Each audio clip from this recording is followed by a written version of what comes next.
Want to know something? Are you crocheting the best mittens you could possibly crochet? Are you staring at the window at a ladybug? Or are you annoying your family with random theories about fun fanfics that you found online? Well, you're probably in the right place. This is not enough questions. If you end up liking what you hear, tell a friend or leave a review. Was good, questionnaires. You know the voice. This is Julian. And this episode you're about to hear is a rerun. I'm pretty sure I've already gone on record saying I don't like to do reruns, but it couldn't be helped. Just to give you a little bit behind the scenes of what I've been going through. My uncle passed not too long ago. My brother was in town. Um, Guests have canceled for one reason or another. And as of me recording this, October 30th, 2025, the government is still shut down, and that is impacting me very directly. So I say all that to say I don't want to use those as excuses, but that is just my reality. I haven't had the time needed to really keep the podcast on the main front of my mind, which I need, which was the original plan. So I say all that to say, yeah, it's just time isn't on my side right now. Um, but that's even with time not being on my side. I'm going to give you these last 4 episodes to properly end the season. It just going to be, I don't even know it, but I'm gonna get it done. Hopefully before before the end of the year. I will say with everything that uh has gone on in my life and business with the podcast, come the next season, I'm going to have to change things up because as of right now, I can't keep it at a consistent pace that you guys deserve. So more news for that later. But if you want to support the show and just help keep things running properly, there is a Patreon. Patreon is patreon.com/notenoughquestionspod. It's right here, right in front of me. You can click the link. I'm not asking anyone to break their pockets. It's $2 or $5 just a month just to help support the show. Hopefully this isn't asking for too much. If I can get 29 to 12 people to join the Patreon, that would do wonders because then you will be paying for the show, like outright, to where that would be one less burden for me to keep doing, especially in this moment in time for me. If you do join, I will definitely shout you out for sure. Josh, I still see you on the Patreon. Thank you so much. There will be a breakdown of what things cost, so you know exactly what you're paying for, in the future. But, yeah, that's all I want to say right now. I'm going to get these last 4 episodes on. I just need time to figure things out. But yeah, with all that said, enjoy this episode. It's a good one. Hey, real quick, before you continue, please know this episode contained more adult content and language than other episodes. If you prefer to have a less explicit episode, please check out any other Few episode that does not have this warning. With that said, carry on. Welcome back, everyone. I still don't know how to introduce this properly, but I am Julian. My name today is Mr. Nobody, and we have not two special guests because Tyler the Unperceived has finally returned. I was on my She's really been long break. out in the unperceived world all this time. Tyler, I have something for you later.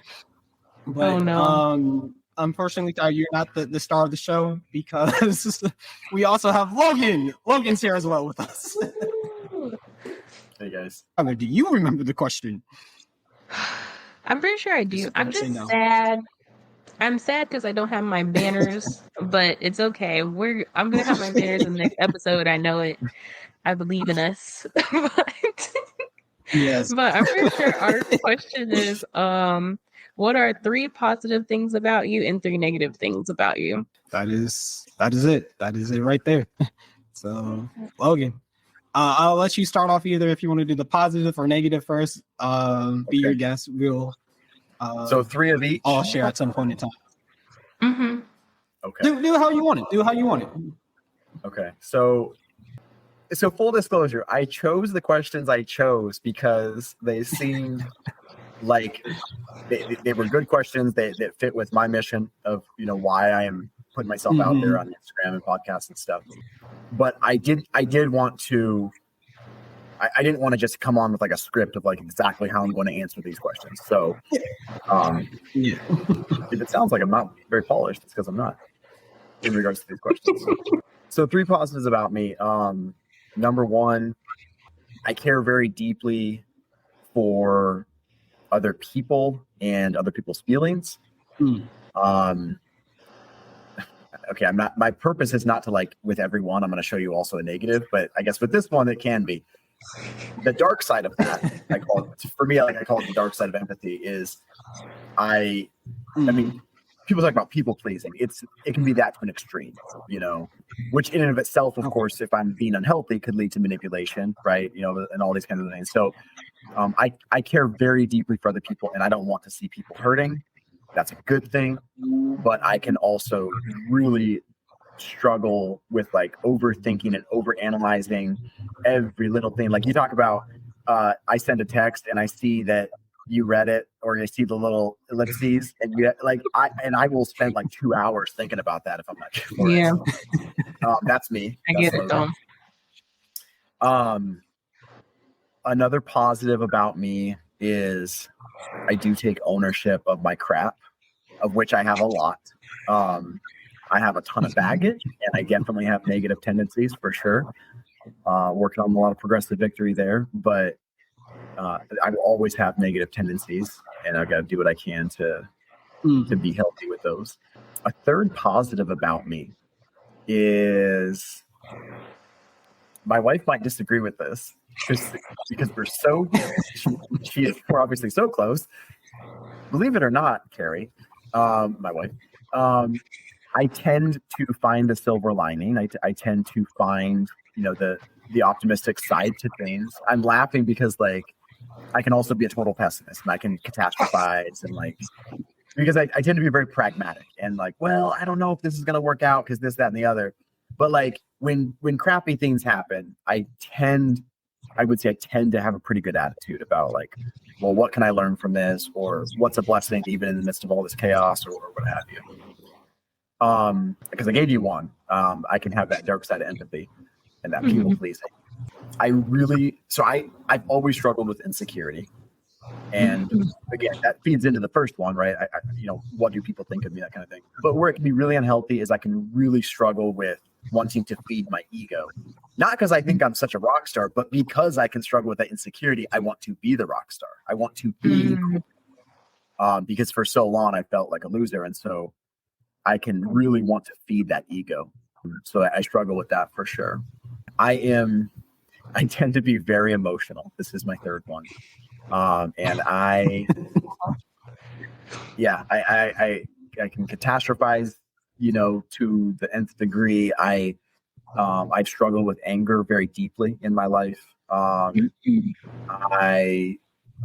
can just go all or nothing with a lot of areas, but especially with emotions, which obviously there's ways that can be a good thing, but I can, if I'm not careful, then I'm going to impulsively act on whatever emotion I'm feeling, which, like in the case of anger, obviously that's not a great way to live.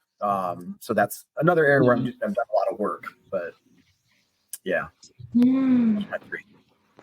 Okay, I already have a question for you. So, I guess what things do you do to combat like negative self-talk or like if you feel like you can feel yourself slipping into the more negative aspects, even of your positives, like what brings you back?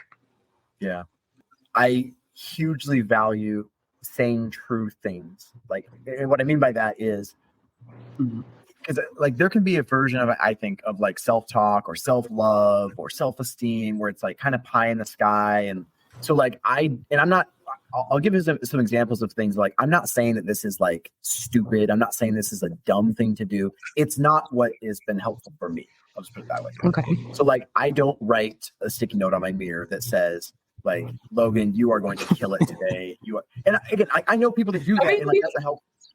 yeah. But for me, maybe like my version of that, and this is again where like the pragmatist in me is like, well, I don't know if I'm going to kill it, so why would I write that on a sticky note? I'm going to. I value saying true statements to myself.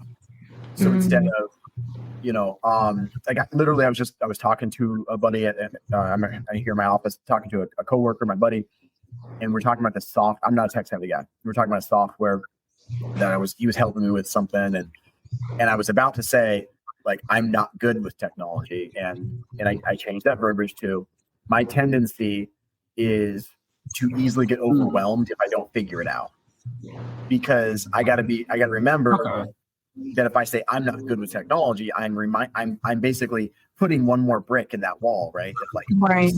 thing, instead of, hey, I can work on this, but I do recognize my tendency historically has been to do XYZ.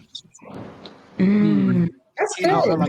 I definitely try to change up the way I speak about myself. That is definitely something that is a new development for me as well. Just case in point of some things that people say all the time is like when they ask you the question of how are you, and the common responses or like what's good, and the common response is nothing much. I'm like, I'm flipping it to just a little bit, just so there's that way I stay more focused on the positive and not just say there's to kind of reinforce like there is something good going on somewhere around me. It's not this empty void of nothingness. Right. I feel like I'm like I was a sticky note person for a little bit, so that's why I found it kind of funny. But I feel like normally it's not like you can do this, but it's more like I don't know. I feel like they're better when they're tailored towards you. So Right. it's like Right. what you would say to yourself, but also written out. Because sometimes I think like the act of writing something helps me think about myself in like a 100%. more like a more like holistic way. I'm like really big on journaling. That's how I knew I was going through a lot recently because I didn't journal for like 2 weeks. I was like, oh my gosh, who am I anymore? And so like sometimes like even having that like physical reminder that even shows you yourself, like, oh, I haven't even been combating these thoughts in the same way that I normally do, helps me kind of come back and be like, okay, I need to go, this is my starting point. Yeah. So yeah. But well, the physical act of writing that is, I mean, it applies to so much more than just this, but it's a heck of, for me to write something out like that really is, it's going through like multiple channels to get to the point where I'm physically writing it. Whereas I can have an impulse of thought and I can maybe go one step further and choose to dwell in it versus just having the thought. But to actually go to the point of writing it, that means that I'm going through several motions. I mean, because if I'm thinking about like if I'm struggling with insecurity and I'm trying to put something together, which like I don't tend to be very handy. Like my wife is much handier than me generally. If I'm trying to put something together in the house and I break it or I mess it up, I would very easily have the thought of like, stupid, like I suck. Whereas if I was to write, I wouldn't write that statement. So why would I say it? Right? I wouldn't write that statement. So why would I think it? Right. All that being said, I don't journal, so maybe I should. Recognize the value in what you're doing. I encourage everybody to journal. I'm like a journal fanatic. So No, I'm exactly the same way in a sense, because of the fact that for the past couple years, actually, I I challenged myself to remember the day prior. So I would write down like what did I do the next day, and just due to my situation that's been going on for quite some time, I realized there's like months that I just haven't wrote anything down, and in my mind I was thinking like I just couldn't. There was a lot going on at that time, but there's a part of me that's like I just don't want to remember this anymore. Which I don't know how I'm gonna tie that into like me like a negative trait of mine, but if it's negative positive, but that I will literally just try to not think about. I'm not gonna say terrible situations, but unfavorable situations. There's a point in time where I'm like I just don't want to think about this anymore. And even though it's not helpful, that is something that I will do. I'm like, all right, this will help me remember it. I'm not doing that. Yeah. Well, I mean, I kind of get like noticing stuff about yourself that's just kind of like not helpful to you. I think that's kind of how we recognize our most negative traits too. Like how you're, I don't know if I want to say like sacrificing yourself, but like, I don't know. It's like betraying yourself is normally how, like, I think they normally talk about it when I see like psychologists post and things like that. Like I'm very into like self-help, self-discovery, self-growth, things like that. So I'd say that's my one. I would say that's one of my positive traits cuz like I'm constantly trying to figure out how to be better than yesterday for me though. But I think in turn that always helps you be better to others and cuz the most important relationship is yourself. So that's like that's why I guess it's always interesting to me how people kind of go back to self and like what self-care looks like to you and like things like that. So yeah. But I could also say two more positives and knock mine out. Okay. Yeah, I still have to say my positives, but yeah, go right ahead. I know. Okay. So my other two positives, I feel like I could talk with anybody about anything when it comes to like their emotional landscape. I love learning about people. And I think I call it a positive because I enjoy when people feel heard because I've had issues in the past where I didn't feel heard or understood and things like that. So it always feeds me being able to like be that person for somebody in my life. So I would say that's another positive. And then my last positive, oh my goodness. All right. It's like a lot of pressure. It's like so funny. Now I'm like blanking. My last positive is I feel like I have a pretty good attitude, like demeanor and stuff. Because I had one compliment. I actually really liked it from my last job, where the girl who worked like at the front desk, like our receptionist, she was like, "Wow, I'm really gonna miss you because you're just such like a bright light. Like I just love talking to you every day." So I'm like, I love that. Like I think I bring a good energy to like any space that I'm in. So I'll say that's like my last one. Okay. You both said something that I'm like I can relate to, and I'm trying to remember exactly what it was that it was because I even though we knew this question for about a couple months now, I still have not really thought about it. I actively try not to do it, but I know a positive is that I would definitely be there for the ones that I care for. Just giving them a voice, not well, active. I say it all the time. I was like, I'm all ears all day, every day. It doesn't matter if you think you're talking my ear off. You're not. I actually want to be there for you. So I would definitely say that's one of my positives. Did I give another positive, or do I still have my two positives that I have? I think you have one more. Wait, what was the first positive you said? See, that's what I was wondering. I'm not sure if I said anything else, but I tried to listen. I consider this a positive of me being positive and negative actually. I'm hard-headed. That's guaranteed. I'm hard-headed, and the reason why I say it's both positive and negative, and I was trying not to do this. I'm hard-headed in the sense of I will stick to my goal, even though no matter the difficulty, I will do the best that I can every single time. No matter the difficulty, but also being hard-headed in the sense, I think we've talked about this before. There are some things that you can tell me and it just won't process to do at that moment in time. Simple case in point, I still have an Instapot that my friends got me. Maybe used it maybe once, and I'm still struggling to make food on a consistent basis, even though that tool is right there for me just to use, but it just has not happened yet.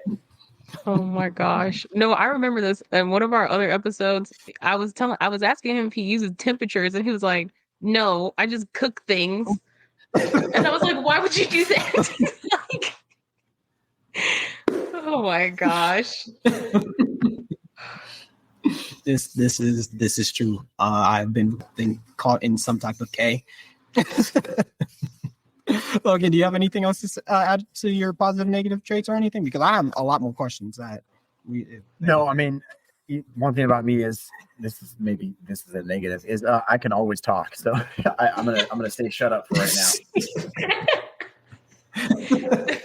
Logan, feel free. You do not have to stay silent. But what is this other question? Oh, this is a therapy question, Tyler. That's right. I've been in therapy. I'm not sure if I told you this therapy before. Question. But a therapy question. This is the one. This is like a homework assignment that I got, and is how do you think you come off to others? That is with it being a whole positive thing. I'm like, how? Yeah. So how do you think you come off to others? I'm guess I'm cheating because it was my homework assignment that I asked some friends to do, but. Oh my gosh. How do I think? Because I know, How do you come off to others, like to the ones around you? I think I come across to a lot of people as, I feel like this is a really lazy word generally, but nice, as very nice. So maybe kind would be a better word. Empathetic, not empathetic. Like as I said it out loud, I was like, kind of sounds like I'm saying empathetic. But like very kind, empathetic, and humble. And if that sounds ridiculous, like as a ridiculous way to describe yourself, like maybe it is. But I do think, just judging kind of how other people have said things, that because like when I've shared my story, as we can get into, like when I share my story, like why I'm here, right, and like why I'm talking, people are generally very, very surprised, and they're like, because they'll say things like, "Oh my gosh, like you just seem like the nicest person. Like I would never thought that you were this type of thing." And but also like people that know me the best, my wife, maybe in the past coworkers, I can also be very selfish. I can be very immature when it comes to joking and kind of some main character syndrome sometimes. And like I can be very obnoxious at times, as part of that too. So also some positives and some negatives. I think all of that soup is how people that know me would describe me. Well, I love how you tied in the main question too. That was good. I feel like normally when you say how you come off to people, you normally give your best traits. And so I thought it was kind of like refreshing hearing you and feeling like, yeah, there's like this side. Because there's the person that people see, and then there's the person that like, only the people who are really close to you kind of get to see. And so I think that like the duality of our impressions and like how people see us is very interesting. So yeah. I was gonna say, well, kind of tying into your point and Logan's point is because how I think I come off to people is not reserved. What really did like just a mysterious figure for the most part. That's what I think. Kind of aloof. But when you, That's actually the exact word someone told me, that I'm very aloof. Oh, wow. And the same person even said that I come off. It depends on who you are to me, because I was very surprised when my brother said that I came off as, well, protective one, but also intimidating just a little bit. And I had to think about, like, why would you think that? And then I had to think back into our past histories, like, oh yeah, I guess I was not bullying you in a sense, but I was definitely a scary figure growing up. And that's not the best way to explain it, but that's just how it's coming off right now. Just going with me and my brother, that I would be like somewhat demanding because he wasn't doing something that I thought he should be doing. So I could easily see him coming to that conclusion. And I'm like, oh yeah, no, that is from your perspective and your history. I'm like, yeah, I can see how I can come off that way. Yeah, interesting. I feel like I'm constantly like fighting against my self-image a lot of times. I have like a really weird relationship with how people perceive me and how I would like to be perceived. So I know that normally I come off very like timid and agreeable and like nice and things of that nature, which is like none of those things are inherently that bad. But I also think maybe because I'm also like a woman, I feel like sometimes that also brings that negative connotation where people automatically think like I'm a pushover and like, oh, you're not going to have a lot of opinions about things. Like I've gotten comments like that before, which is kind of like, it's always weird to me because the people who know me, they're like, you're hard-headed. And like they're like, I do not know you to be unopinionated. Right. It's like very funny. Oh my goodness. What was I gonna say? What else would people say? Like, I do have people pleasing tendencies, so I do tend to like put people's needs over my own. So that's one of the really big things, was just trying to like put my needs first, because there was just so much going on. Like I was almost backed into a corner where like I had to put my needs first, or I was just gonna fall apart. And the last safety net of you not falling apart is you like kind of putting up boundaries, and because you just love yourself and you can't allow yourself to go down too bad. Like the world is going to keep spinning, and if you're kind of like stuck in that same spot, it's going to pass you by. And like that thought is scary, but I mean, it's just kind of like what it is, I guess. And then it's funny because I realized like I didn't say my negative traits earlier, so I guess that's so that's like one of them. Like I'm trying to think. I'm stubborn. I would say opinionated is not a bad trait, but it depends. I've gotten tense with it before, so I'll say that one's a double-edged sword. And I'd also say that it was kind of like the putting my needs second, or it was my lack of vulnerability that is like one of my negative traits. Because for a lot of times, because like I had that hard issue with self-image where I did want to be that nurturing person, but I couldn't understand why people didn't know who I was at the end of the day. And it's because, if you take care of everybody, there's no way for them to take care of you. They don't know any of your vulnerabilities. So I was running into this issue where like I was feeling like nobody around me was understanding me. And so that was really hard to kind of have to sit with myself and be like, oh, people don't understand you because of you. Not because they're not trying, or because like you're just not giving them enough opportunities to do so. So yeah, I'll say that. Like have more walls up than I would have probably said I had in the past.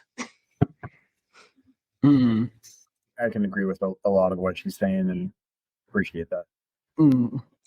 Yeah, no. And crap, I had a thought and I lost it. Oh, it's something about you saying it's a double-edged sword.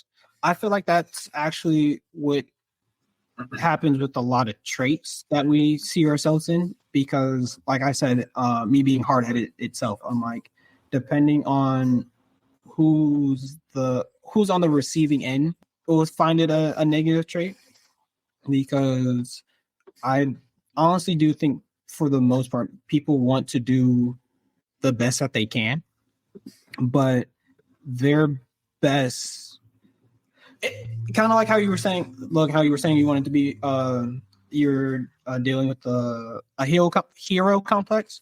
What if you're the hero, but you're the hero in your story, but you're the villain in someone else's story? Right. So, Right. Yeah. Well, it's interesting. So, like, one of the things in recovery that we use as like a primary tool is there's literally a list called 36 thinking errors and 19 tactics to avoid change, and it's this list that's condensed down from this study that these psychologists did with folks who were long-term incarcerated for like serious violent crimes and studied these people over a long time and basically took tendencies and character traits and distilled them down into thinking errors and tactics to avoid change. And it's basically like I can look at this list and recognize, okay, this is like unhealthy thinking, or I might say this is criminal thinking, or in my case, like this is addict thinking, right? And so like for one, once I understand the list, the other thing I see is everyone struggles with these things. Like me in my addiction, like I struggled with these way more, or a better way to say it was these things like ruled me way more.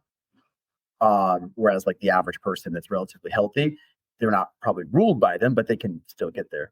But the other thing, this to your point, Julian, is almost every single one of these traits, and these traits go into like some pretty dark stuff, and yet almost every single one, there's a couple where it's like there's no healthy version, but most of them, it's like these are the dark side of a totally reasonable way of doing things. And or even, honestly, like even what you were saying, Tyler, about like I recognize as I'm maybe getting, I'm putting words in your mouth, but like as I'm getting healthier, like I start to see some walls, or I'm starting to build up some walls. And of course, like there's a lot of healthiness in that, but of course I could go too far, right? And now I'm closing myself off. Now I'm an island.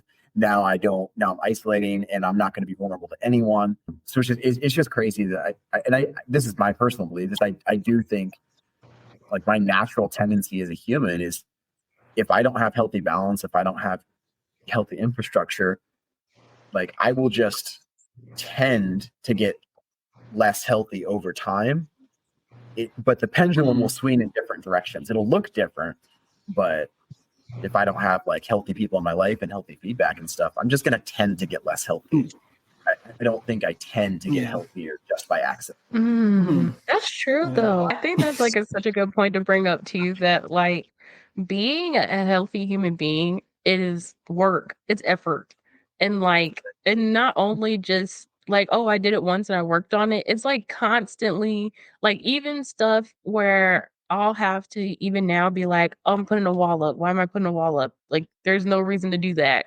Or why am I like overthinking? Because that was like a big thing about it. Like when you're a person, at least for me, because I'm like a caring person. I like to give, but then like you overgive, and then that can have its own negative things where like now you've built up like a weird resentment that has nothing to do with what the person has done for you or anything like that. It's just the fact that you gave more than you realized you were giving, and that's your own problem for the most part. Like there's some degree of like they let you overgive, but then there's also like you have to recognize yourself and be like you also didn't have to do those things.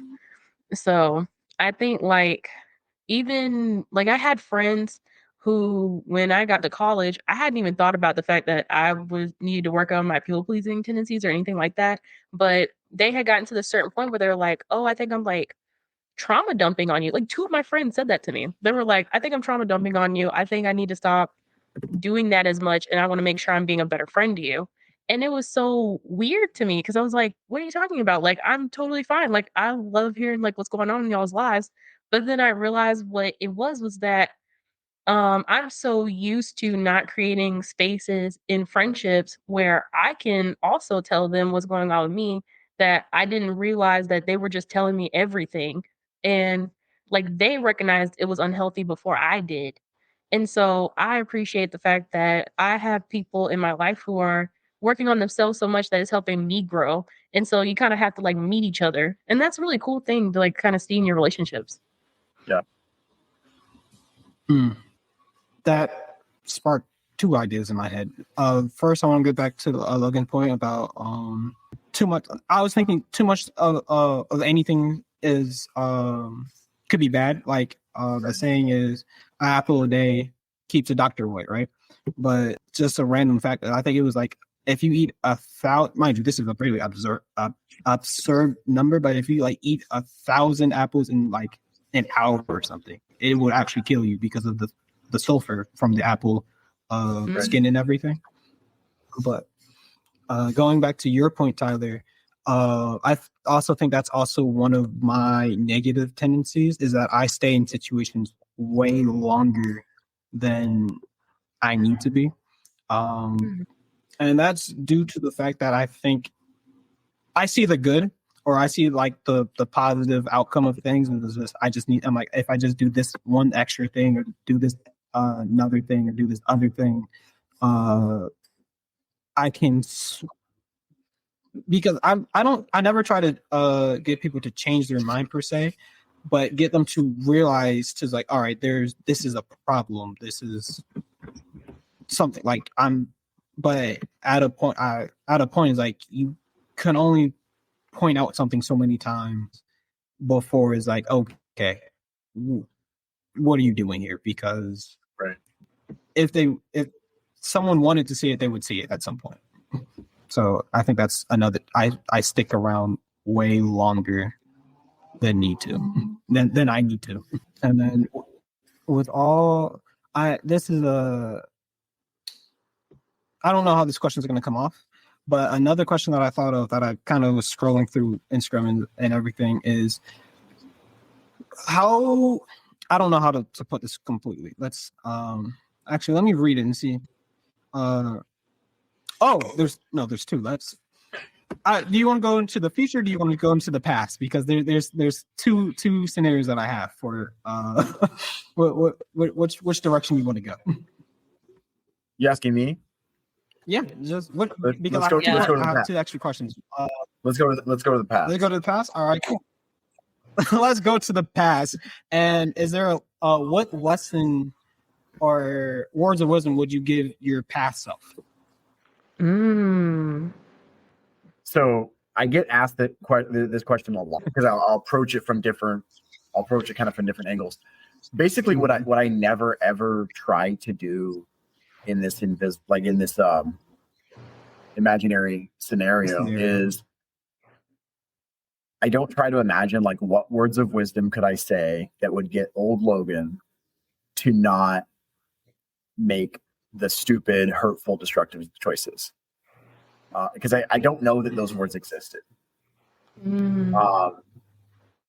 What I would do is honestly just I would want to be like, dude, you have people in your life. And I did know this at the time, but I took it for granted. Like, dude, you've got people in your life that love you, that are praying for you, that are crying because of the destructive choices you're making. And when you are ready to embrace the good pain of going through recovery, of working on yourself, of addressing your issues, they will be there to love you and support you. Like they're there. So you can continue causing more tears for them, or you can actually do the work.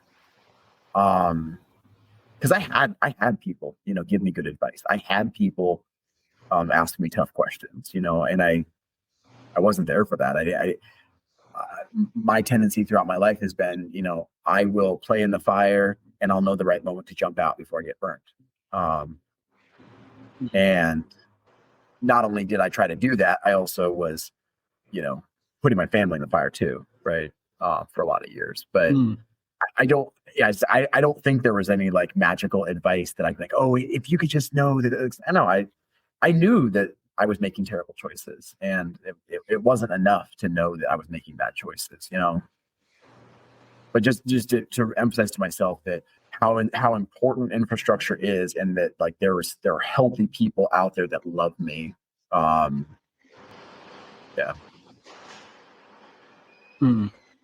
Those are good. I like that. Did we ever ask you how you got past that?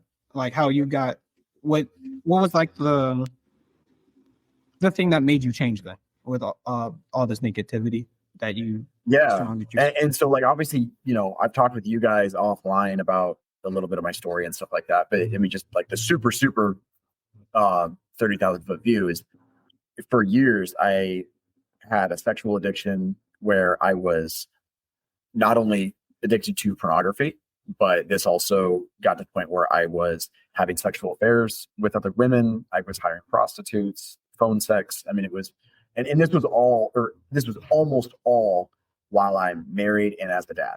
Like it started before then, but most of the darkest years of my life was, I'm coming home to a beautiful wife that loves me and that's doing everything she can to be a great wife. I'm coming home to beautiful baby boys, and I'm coming home to like all these reminders of why I shouldn't be doing the things that I'm doing. And yet, you know, I had other addictions, I had other stuff going on, but like that was the primary thing was, I had trained myself to essentially, I use this word, I don't shy away from it. I trained myself to be a predator. I wasn't on a list, you know, but I was somebody who did whatever I could to take whatever I could take from basically every woman in my path. And it's a terrible way to live, but that's how I interacted with the world around me. That's how I interact with other people. And so that's the context. And so, you know, hated my life. I hated the fact that like that I was married and I had kids, not because of them, but I hated the fact that they had me. Because I've always valued family. I've always valued fatherhood and valued relationships. And so like the fact that I'm this terrible monster of a person and these kids have me as their dad, I wanted nothing more than to not exist. You know, the fact that I watched my wife be everything she could be to be the best wife possible, and she got stuck with me. I wanted to just, you know, I was like, God, just kill me. Like, because I hated that was my life, that was their life. So living in that really, really dark place, but not feeling like I knew, I didn't know how to do things differently. I tried to just stop, you know, I'm just not going to do it, but I didn't have healthy infrastructure set in place. And so what finally happened was in December of 2015, my wife, Carrie, so she's a stay-at-home mom. She's, you know, the last several years, as I've confessed these things to her, and she's in survival mode. She's trying to take care of the kids. She's trying to take care of the house. Like she doesn't know how to respond, but she finally did something different, which was she stood up to her abuser, you know, and she said, if you don't get serious help, if you don't get serious change, then I will leave. You're going to lose me and the kids. And I believed her. So that ultimatum was huge because that was the first time where I had experienced the pain and the despair and the hopelessness and all these negative things, but now it was super tangible. Now it was like, okay, I'd already signed away my future. Like I knew that there would never be a good life for me. There would never be a good future for me. But if I can try to hang on to my family for a little bit longer, I wanted to do that. And so I started to reach out to recovery groups and different infrastructure resources. And to be honest, I mean, there's a whole lot of floundering. That was in the summer of 2015. My sobriety in terms of no sexual behavior with other women, no pornography, no masturbation. That was May. So May 19th was the last day I acted out. So almost a year of floundering, of up and down. And I would have a little bit of sobriety for a few days, a few weeks, and then I would fall off the wagon. And it's just like this whole thing. But finally started to get some traction, got into basically a voluntary house arrest program from May of 2016 to May of 2018. And my wife got into sexual betrayal trauma healing shortly after I got into recovery. she got into her betrayal trauma recovery, and recovery's never left her life. So I now lead men struggling with sexual addiction. She leads a group for women struggling or that have been hurt by betrayal trauma. And yeah, this is a giant part of our lives. Mm. I have a question for you actually. Yeah. Do you feel like that negative self-talk aspect is what drove, because addiction's one of those things where they say it's always a disease. It's gonna I don't want to I say got thoughts it's on that. always gonna manifest itself, but it's gonna maybe show itself in different sort of ways in your life at certain points. But do you feel like it was exasperated by like negative self-talk and like negative self-image? Negative self-image, yes. I don't know that it would be honest to say negative self-talk, just because I don't know that there was, because obviously negative self-talk, that we can use that term, and sometimes we might use it to almost represent just our image of ourselves. But obviously, as we were talking about earlier, like it also means literal talk, right? Literally the things that I say to myself, the things I say to others, the things that I journal about, like that kind of. So like I don't know how much self-talk I was doing, but I definitely had a terrible negative self-image. And to some extent, it's a chicken or the egg thing, because like before too long, I'm viewing myself as this awful, terrible person who, and I could make the argument that was accurate. And yet it also almost made it to where it's like if you read a prophecy about yourself that you're going to do terrible things, and it's kind of a tricky thing, right? So it's like, okay, I'm this awful person. All I do is hurt people. All I do is cheat on my wife. All I do is, okay, well, the natural result of that is I guess I'm going to keep doing these things because this is who I am. So yeah, it took recovery. It took God putting people in my life. It took having other people, kind of rip apart my exoskeleton of how I dealt with life through recovery and through this program. It took all of that for me to start to rework having a healthy image of myself. But here's the trick: is it wasn't. Not that you're saying this, but like somebody might listen to what I just said, especially if they're not familiar with recovery, and almost like, okay, so Logan went from viewing himself as a monster to viewing himself as a good person, and there was a chasm in terms of time and energy of work that needed to be done. It wasn't like a toggle switch. It was, I had to get ripped apart and like broken down and destroyed in a lot of ways, and then slowly rebuilt brick by brick of like, what does it even look like to be a healthy person? What do I even want to be? How do I want to treat people? And that, yeah, I needed to get sober. I needed to stop doing these bad things. But that was just the beginning. Sobriety was not the finish line. It was just a means to the end. The end being a continual end, which is like, I want to be able to love people and treat people with love. And I want to be able to look my wife in the eye and not have a secret life and not have shame. I want to be able to look my boys in the eye and know that I'm not perfect, but I don't have a double life, that I don't have shame because of all this stuff that they're going to find out about one day. It's like, no, I can just look at people and be authentic. I don't even remember the question that you asked. I was just done a self-image. No, it's okay. Because chicken or the egg, I think, but it played a part. Like, this is totally fine though, honestly, because now I have like another question that I was like just curious about. Go right ahead. So, did you see signs of it before you got married? Yes and no. I didn't.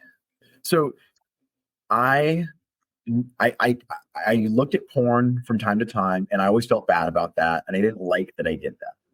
I remember talking to Carrie back when we first started dating of like, yeah, I sometimes look at porn. I don't like that. I'm trying to stop. And as far as I knew, that was an honest assessment of like where I was at, because all my childhood, and when I say childhood, like really like all the way up until I was an adult, like all through my teen years, I was insecure. I was very shy around girls, not other people generally, but around girls my age, I was very shy. So I didn't have hardly any experience of interacting with girls on any sort of level like this until I was about 18 years old. That's when I like started to experiment with like, let me flirt and see what kind of response I get. Let me see what kind of attention I can get. And then like the first time I cheated on anyone was with Carrie. Was when we, when we were, I don't remember if we were dating or engaged, but I mean, it was before we got married. That was the first time I ever cheated on anyone. So like, and even then I felt terrible about it. I still lied to myself and kind of sort of believed the lie of like, okay, this is terrible, but at least I certainly won't do this once I'm married because we'll be living together. And, I like, there's no way I would do this stuff ever again. And then we got married and then I did it again. And then I did it again. So the best way for me to answer it is in hindsight, 100%. I could definitely see those things, those seeds being planted. At the time, not really, not until I, started to be sexually unfaithful. But when I knew, even in the moment, not just talking about hindsight, but even in the moment when I knew I had a serious problem, that was about a year or 6 months after we got married. When it's like, okay, we've been married, we're pregnant already with our first son, and I'm still doing this. Like, I don't know if this is going to stop. I want to speak on something. I really do appreciate you sharing your story because I think it's a more common story than people will like admit to. Just so I think that's a very open and honest thing that you said, like being awkward around women, not really knowing. I think that's especially as a guy that could easily be a common trait. So I feel like it would. Just hearing it would actually help someone not go down the same path, if that makes sense. Because you were clearly saying like it's clearly wrong, but it took time, time and an ultimatum for you to really change your ways. So maybe it will help someone to say like, all right, I see the beginning stages of this. Let me stop it. Let me nip it in the bud before it gets worse. It's interesting to me too because I feel like you always hear that rhetoric of like once a cheater, always a cheater, and like things like that. And so it's very interesting to me to know that y'all found like you and your wife, honestly, because I feel like shared effort really is like found a path forward past that. Because I think it's very easy to let a situation just deteriorate and get to the worst of the worst and all those things. And I can appreciate, at least in your story, that once you got that ultimatum, it really woke you up. Because I think sometimes people are so, like, maybe the way their relationship with addiction is just so different that even that ultimatum wouldn't have done anything for them, you know? And so even that in itself is very, I don't know, impactful for me to hear too as well. Just kind of like listening to your story. So yeah, I appreciated that. And I will just say, in terms of like the once a cheater, always a cheater. So we could do a whole episode just literally on that aspect of games in terms of like can an addict change and how do you rebuild trust and all these different things. Yeah. Because on one hand, I would say, generally speaking, total straw man. But like if somebody is saying once a cheater, always a cheater, they're probably saying that from a bit of an unhealthy perspective, whether that's because they've been hurt and so they're it's kind of lashing out. I've definitely seen a lot of that. Carrie's seen a lot of that. And there's some truth to that. But there's also a lot of truth to that statement of once cheater, always cheater. So like, when we hear the term recidivism rate, we think of, somebody going back to prison, right? But that term, in terms of addiction, I think it's a good way to look at it. Is like, okay, somebody gets into a program, they get some sobriety. What are the odds of them going back to that old life? I'm not going to throw a bunch of numbers at you. Primarily, partially because I don't know I know some numbers, but I don't know all the numbers. But also, it's just like numbers are relative. But I will tell you, if you look at the recidivism rate of addiction in general, of somebody going back to their addiction in any addiction, it's depressing, it's scary, and I don't say this lightly, what I'm about to say, but I mean it. Like if somebody's in a serious relationship with somebody who has an addiction, it's probably one of the biggest, maybe the biggest red flag, of anything. Because the odds of that person going back to their addiction or a different destructive addiction, the odds are very high. Now, we could use the term addiction to describe different things. Like I could say I have a phone addiction and I just can't stay off my phone. And that's a real thing. Like there truly is, like there's dopamine hits. But the destructive fallout from that is likely to be less than if I have a cocaine addiction, right? But if we're talking about like a destructive addiction that has harmed people physically, whether it's a substance abuse, sexual addiction, anything, the odds of that person going back to that addiction is really, really high, even if they've got 6 months, a year of sobriety. And I say a lot to say that, like the number that you generally see talking to sexual addiction therapists, I have a lot of experience with myself and with other people, but also just people that have more experience than I do, people that have studied this stuff for a living. It's 3 to 6 years of active recovery before that person is unlikely. Like it would be surprising if they went back to addiction. So unless I've been in recovery and healthy living for 3 to 6 years, I am likely to go back to my addiction. And I will tell you, just from my own experience, that feels about right, because like it took about 2 years almost before I remember having the thought, this is emotional, this is feelings, but still, like I remember having the thought of like, I don't think I have to go back to porn. I don't think I ever have to look at porn again. I don't think I have to ever have an affair again. This was like, I was almost graduated from my program before I could finally even think those statements and honestly be like, I think those statements are true. I think I believe those statements. So on one hand, yeah, like it totally is not always the case that once a cheater, always a cheater, but the statistics would bear out. Yeah, if somebody has been unfaithful multiple times, they probably will continue to do that. Okay, I have a question for you. This is probably gonna be our last one because we're getting close to the end here. But do you feel like if someone is going to enter a relationship with someone who is recovering from addiction, that they should wait that 3-year to 6-year period to even be in a relationship with them? I'll put it this way. So I have a sister who is single, and if she words, and I don't have like a big controlling, like, let me vet all your boyfriends, but like if she were to be like, hey, here's this dude, and like, we're pretty close.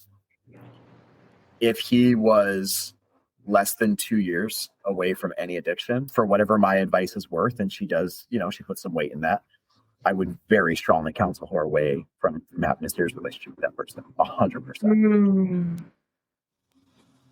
And 2 years, 100%. And I guess it would be a case by case basis. Like I'll tell you, this is a specific, like tangible thing that I would want to know, so that hopefully this can be actionable for anyone listening or for any. Is I would definitely want to know, like, how far removed is this person from their addiction, right? In terms of number of years. But sobriety, like I alluded to earlier, sobriety itself is not the finish line. Sobriety is just a number, right? It's it's a thing. It's a way that I can quantify how long I've been a different person, but it doesn't necessarily mean that I've been a healthy person for that amount of time. There's the term dry drunk, to describe somebody that's not an alcoholic. They're not drinking anymore, but they've not worked on the unhealthy tendencies and stuff, within themselves that might have caused them to drink in the first place. And so they're a dry drunk. Right. That same thing happens with sexual addiction, with any addiction. So I would want to know, first and foremost, yes, how far removed are they? But I'd also want to know, like, well, what has their process been? Like, have they been through a rigorous recovery program where they've worked on their crap. They've worked through their stuff. They've gone through inventory and amends. It doesn't have to be a 12-step program, but like, have they gone through a rigorous program? Are they still involved in recovery? It doesn't have to mean that they're going to 1 or 2 meetings a week, but like, this is one specific thing that I personally, to put it back myself and away from this imaginary boyfriend of my sister's, that I would personally, I have multiple guys in my life that know all my stuff, that ask me questions at any given time, and I respect them enough. I put a lot of weight into what they say, and I will answer any question they have for me. And I've got 2 guys specifically that we're in a group chat every single day about just life stuff. There's multiple guys that know my things, but like, that's never going to go away. I will never not have people, at least 1 or 2, that know all my stuff. And so, yeah, if somebody's like, they're thinking about dating, or they're dating, and they're like, yeah, okay, they've got 3 years of sobriety, but they haven't been to a meeting in a year. They don't have sort of regular interaction with people that are from a recovery structure or a therapist or something like that. That would be a big red flag to me. Well, thank you. I honestly, that's information that I personally would not have gotten any other way. And so I would hope that it would help another listener who might be like experiencing this or is wanting to be in a relationship with somebody who is going through a recovery. So I'll say this just real quickly, and I'll shut up. But no, you're like, I mean, I meant every word that I said, and yet at the same time, like, recovery people, when I say that, like, people that recovery is a pillar of their life. Like, they have been through the crap in life. They've been through a lot of healing too. Yeah. Those are truly I would say generally, those are the healthiest, most enjoyable people to spend time with, because they're authentic. They recognize the blessings in life. Those are incredible people to spend time with. So, the idea of, like, again, like, going back to my sister, I'll pick on her. The idea of, like, her meeting somebody and being in a serious relationship with somebody who's been through serious recovery and who has spent some years working on themselves, that could be one of the best possible people for her to be in a relationship with. But I would hope, for her sake, that it would be somebody that has truly, they've invested some serious time, some serious energy. Because, yeah, you don't want somebody that's been through the crap, but they barely worked on the healing, or they haven't worked on the healing at all. No, you definitely gave me some things to think about. I could, honestly, if we didn't ask for only an hour and 15 minutes of your time, I would still want to have this conversation, because you definitely said some things that I'm going to listen back to and, like, definitely reach out to. But like I said, that we only asked for an hour and 15 of your minutes. We only asked for an hour and 15 of your time. But like I mentioned before, the floor is yours. You can share whatever you want to share. So the floor is yours. I appreciate it. I'll be pretty skinny on this. I mean, truly, the reason why, you guys and I first sat down virtually and talked a couple months ago. The reason why we're talking right now, the reason why I didn't have an Instagram account until this year, the reason why I'm on Instagram is specifically and only because I know what it is like to live in like the darkest of darkness, to be trapped in this cave of addiction, to feel hopeless and to hate my life. And I know what it is to experience the healing, and the restoration of a life, of a marriage, of a family. And so whatever benefit somebody can take from this, whether it's an actionable little nugget or, maybe they're struggling or a loved one is struggling, or maybe none of those things apply. And it's just, hey, a story of redemption, right? To give you a little dose of optimism, because that redemption does happen. I just want to put it out there. I'm not here to preach at anyone. I'm a Christian, so I 100%, I give all glory to God for Him giving me, and my family, like, this grace and this blessing to be able to experience this. And if anybody, wants to hear more about this, about my story, about recovery tools, specific, actionable. Hey, what does it look like to live inside the mind of an addict? What does it look like to use recovery tools? What things do I need to watch out for? Betrayal trauma, all of this stuff related to sexual addiction and recovery.